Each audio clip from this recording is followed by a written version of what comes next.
Debbie from So So Easy, and today I'm going to be sewing one of these.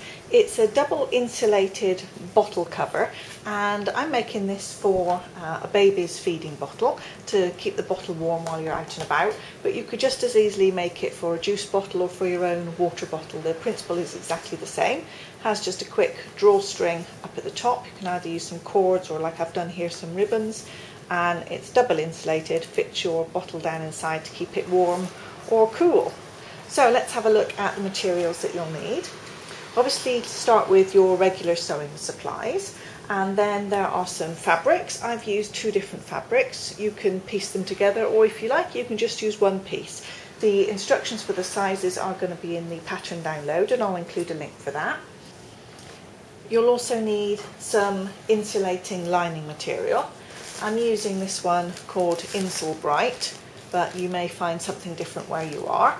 It's basically an insulated lining, includes a foil, which you can just see shining through, and that will keep the drink warm or cool. I've also got some ribbon, or you can use a thin cord as well, and of course all the usual sewing supplies. So let's get started. You'll have three main pieces for the bag. This is going to be the top of the bag, just here, and the entire lining. Then this part is the main part that goes around the centre, and then this forms the bottom of the bag. So my print here, well, it's not really directional, but if you had a directional print like this, or these were directional, then you'd need to lay them out the right way. So this will be the top, then this is the centre, and I'm going to sew those two right sides together just here. And then I also need to sew this one on, so that one will go right sides together. So I'll sew all of those first of all with a 1/2 inch seam allowance, and then we'll have one long strip to work with. Now it's time to work on our little casings, and this is the piece of fabric we're going to use, and I've turned in about 1/2 inch on either of the short ends just here, and then just folded down about 1/4 inch along the long sides and pressed it. And now I'll take it to the sewing machine, and all I need to do is just sew across the short ends for now. The long ends we can leave in place because we'll stitch those later on when we stitch it onto the main fabric. So do both of your casing pieces, and then we'll look at adding them on. To add the casing pieces onto the fabric, I'm going to just fold it in half, line up these bottom edges, and I'm going to put the casing about 3/4 inch down from the top. I'll get my ruler.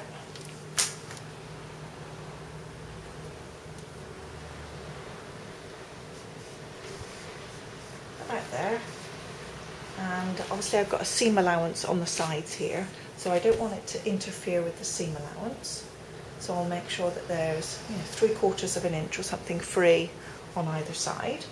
And that will leave us a little gap in the centre here, and that's just fine.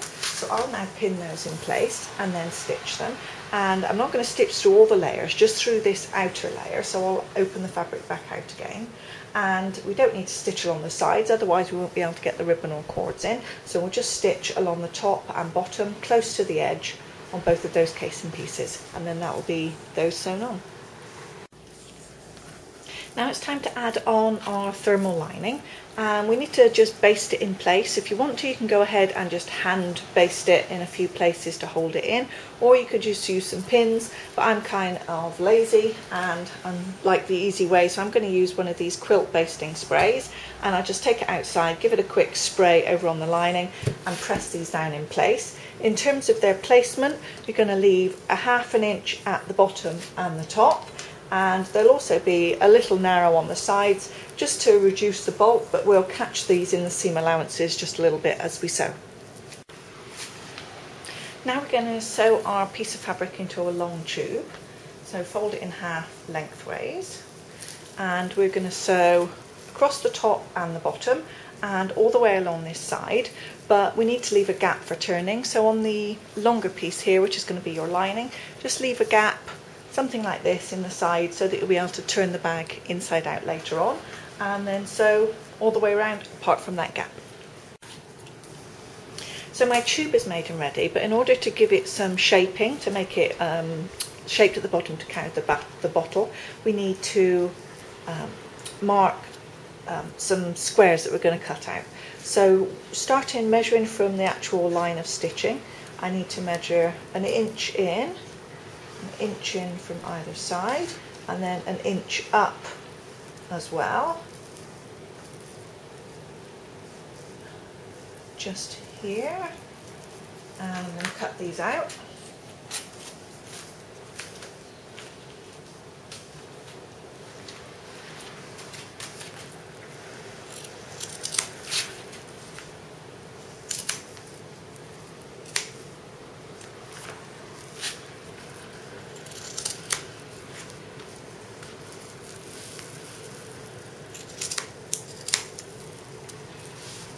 And I'll do exactly the same at the other end, and this is how we're going to make the shaping at the bottom. So now that you have this, if you open out this area here, line up that seam on the bottom with the seam on the side, and just straighten out these sides. And so with a narrow seam, just quite narrow, all the way along from one side to the other, do the same over on this side, and then you'll have a squared off bottom in the bottom of the bag, and do the same at this other end, and then we'll have another look. So that's the bottom of the bag now boxed off, to give it a little bit more volume instead of being flat. And we now need to go to this opening in the lining and just pull the whole thing the right way out. So now we've got one big long sausage, and next step is to just sew this gap in the lining closed. You can either do it just by hand or by machine. Shouldn't take very long, and then we'll be ready and almost finished. I've been turning my tube the right way, so I'm pushing the lining down inside, but of course the further you go, the more difficult it gets. So at some point you can actually pop your bottle inside, and you can use that. There we go, and that will help you press all the way to the bottom, and then you can just tidy up this edge at the top. So once I've got this all evened up and nice and tidy, I'm just going to cut a little piece of ribbon, and we'll have a look at how to put that through those casings up at the top.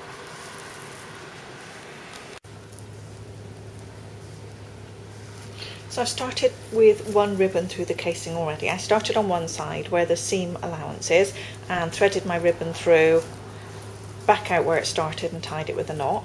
And now I need to do the same with the other piece of ribbon, but if I start at the same place, then it will come out the same way. So I now need to start at the opposite side, and I'll thread my ribbon through here, cross over where I already have it on this other side and back here, and then I'll end up with ribbons that are on either side, or cords if you want to use them, and then you can pull to close. So I'll just continue feeding my ribbon through, and then we'll have a look at it when it's finished.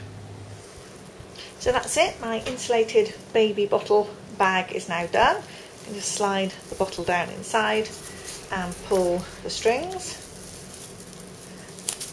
And I've left my strings on this one a little bit longer so that you can actually give them a tie, put them in a little bow, whatever you want to. And there we go, your baby's bottles will be warm, whether you take them out and about or for a night feed. Thank you very much for watching. Do drop over to Sew So Easy, and I'll have lots of other free sewing patterns and tutorials for you to look at.